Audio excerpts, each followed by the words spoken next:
Firstly, congratulations on Ghost Rider Space Thank you. Vengeance. I saw it last night and thoroughly enjoyed it. Well, that's nice to hear. What have people got to look forward to when the movie comes out? Well, I think it's a very psychedelic movie. I mean, it's not like any other studio movie I've seen before. It's quite brave in its pace and also in some of the imagery you'll see.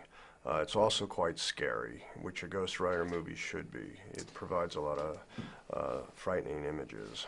Do you feel it's a lot scarier than the first movie? I thought the first movie was also scary. It's just they're different. It's a different kind of presentation because these directors have a style that's all their own. It's not, they're literally risking their lives to entertain you. They're getting shots on rollerblades, holding on to motorcycles, and falling off of cliffs with wires. So it's not. There's a pace to it and an energy to it that's undeniable, and there's not a lot of CGI. A lot of it's in camera. A lot of it is actual fight sequences on the set, not invented with an artist behind a computer.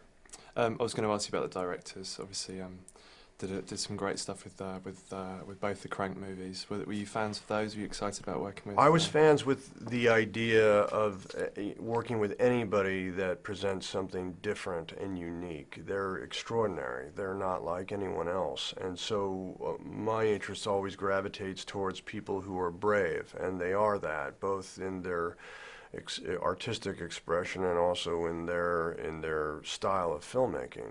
Were they a huge part of why you were sort of happy to come back for a second movie? Well, I mean, yes, absolutely. I thought that they were going to do something that would present the character in a brand new way, and I also was excited about the story. I thought they wrote an excellent script. They're very good at that as well, and I think they understood where to go with the character.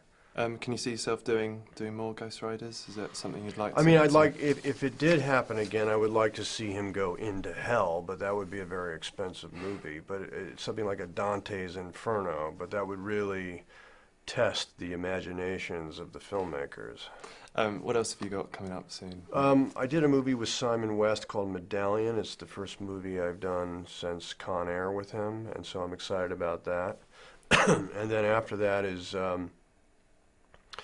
I have a movie called The Frozen Ground, with working with, interestingly enough, John Cusack, who the only other time I worked with was on Con Air. So that'll also be another reunion that I'm excited about. Are there any other of your movies that you'd like to explore again? I mean, I think take The Wicker Man to Japan could be interesting.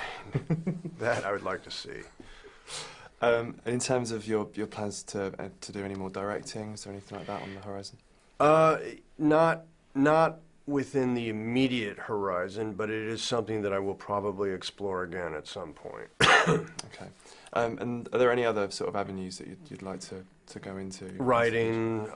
Most of my best moments as an actor have been or at least most of my most, I would say, satisfying moments would be when I had a little bit of improvisation or had a chance to write a little bit of dialogue, because I felt like it came close to what I was really feeling. So that, acting is interpretive, but if you can sometimes interpret your own words, then there's even more honesty to it. So. Were there any moments on Ghost Rider that were particularly hairy? I mean, I didn't think so, but people told me that it was, you were 150 feet in the air hanging from a wire, and but usually when I was Ghost Rider, I was in an altered state of mind, so I didn't have any thought about the danger. Is it easy to slip into that state of mind? No. What would you have to do to get into that mindset?